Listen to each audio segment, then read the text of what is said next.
Let's talk about providing for a minor child with a trust and some things you may not have thought about with that trust.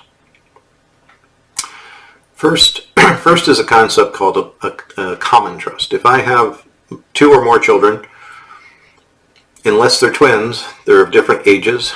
They may have different needs at different times, like tuition, starting, driving, buying a car, etc. The trust can hold the residence where the children live, perhaps your residence and the guardian's moving in there. It could hold the proceeds from having sold your residence and your life insurance and your retirement accounts and other assets that you're leaving for your kids. And a trustee is managing them for the minor child. That just makes sense. The common trust concept says when mom and dads look at their kids, they don't say, you know, we spent $400 on Junior for football. We must spend $400 on Sally for dance. At least not most of the parents I know.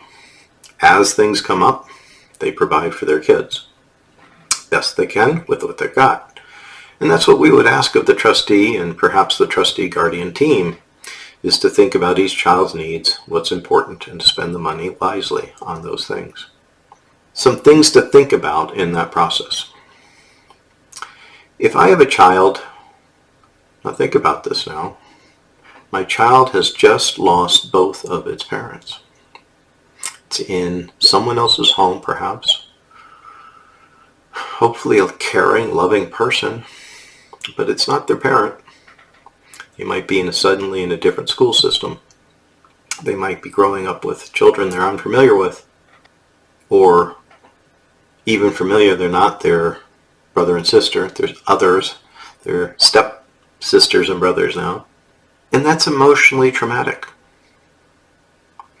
If my child then takes to music, or has already shown that they are dedicated to music, dedicated to a sport, or sports in general, dedicated to science, we don't want the trustee to presume that tuition is the only thing to spend money on. If I yank basketball away from my son, who really relies on basketball as his anchor, having lost both of his parents. If I yank dance away from my child, having lost their parent, and dance is their anchor, they may not grow up to be able to go to college. They may be that much more emotionally strained because someone's saying no to something else that they love. So consider, what are the special attributes of my child?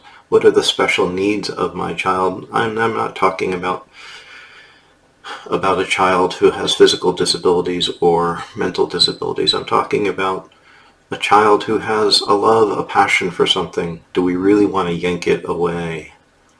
Because traditionally we're going to say, save everything for college. And if that's the case, say that in your trust documents. Say, this is really important. I want my children to be able to explore their arts, to explore their sports, to travel, to do whatever it is that is important to them or that I think is important as a parent. If your children are significantly different ages, my daughters are 10 years apart,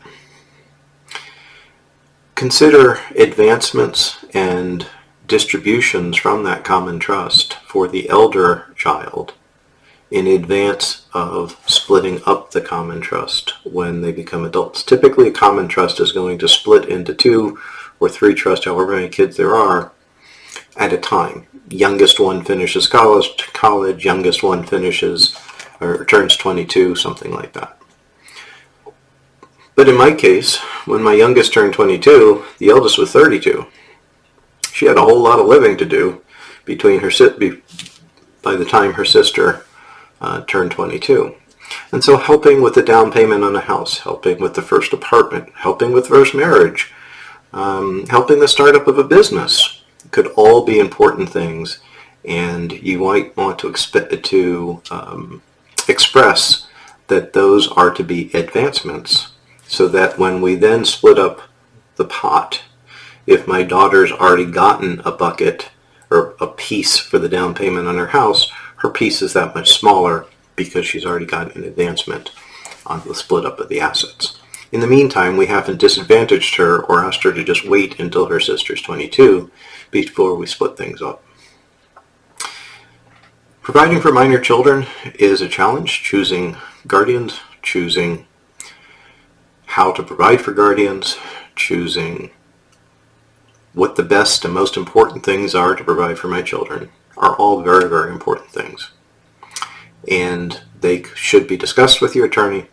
They should be discussed with both spouses, and they should be carefully documented in your documents.